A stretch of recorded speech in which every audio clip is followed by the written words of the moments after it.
നമസ്കാരം. ഇന്നത്തെ ടാരോ റീഡിങ്ങിൽ നിങ്ങളുടെ ജീവിതത്തിലെ ഒരു പ്രധാന സന്ദേശം തേടാം. ഇത് ഒരു സിറ്റുവേഷൻ ചാലഞ്ച് അഡ്വൈസ് റീഡിംഗ് ആണ്. ഇതിൽ സിറ്റുവേഷനിൽ ദി ഹെർമിറ്റ് എന്ന കാർഡും ചാലഞ്ചായി 2 ഓഫ് സോൾസും അഡ്വൈസിൽ ദി ഹാങ്ഡ് മാൻ എന്ന കാർഡുമാണ് കിട്ടിയിട്ടുള്ളത്. സിറ്റുവേഷൻ എന്താണെന്ന് നോക്കാം. നിങ്ങൾ ആന്തരിക ജ്ഞാനം കണ്ടെത്താൻ ഇതൊരു അവസരമാണ്. ഇപ്പോൾ നിങ്ങൾ ആത്മപരിശോധനയിലോ ഒറ്റപ്പെട്ട അനുഭവത്തിലോ ആയിരിക്കാം. ആശയക്കുഴപ്പങ്ങൾ ഒഴിവാക്കാൻ ഒരു ആഴത്തിലുള്ള ചിന്ത വേണ്ടി വരുമായിരിക്കും.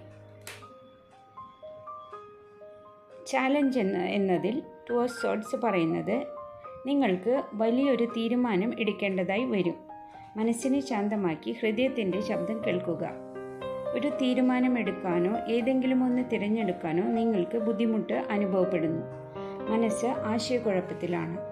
കാരണം തെറ്റായതും ശരിയായതും എന്താണെന്ന് വ്യക്തതയില്ല. അഡ്വൈസ് എന്നതിൽ ഹാങ്ഡ് മാൻ പറയുന്നത് ഉറച്ച തീരുമാനം എടുക്കുന്നതിന് മുൻപ് കാഴ്ചപ്പാട് മാറ്റി നോക്കുക. അതായത് വ്യക്തമായ ഉത്തരം കിട്ടാൻ കാര്യങ്ങളെ മറ്റൊരു വീക്ഷണകോണിലൂടെ നോക്കിക്കാണുക എന്നതാണ് ഹാങ്ഡ് മാൻ പറയുന്നത്. കാത്തിരിക്കുക, ശരിയായ സമയം വരും. ഇപ്പോൾ നിങ്ങൾ ആത്മപരിശോധനയും ദൃഢനിശ്ചയവും ആവശ്യമാണ്. ശരിയായ ഉത്തരങ്ങൾ കണ്ടെത്താൻ താല്പര്യത്തോടുകൂടെ കാത്തിരിക്കുക. ഈ സന്ദേശം നിങ്ങളുടെ മനസ്സിൽ പതിഞ്ഞോ? അഭിപ്രായം കമൻറ്റിൽ പങ്കുവയ്ക്കുക. കൂടാതെ ചാനൽ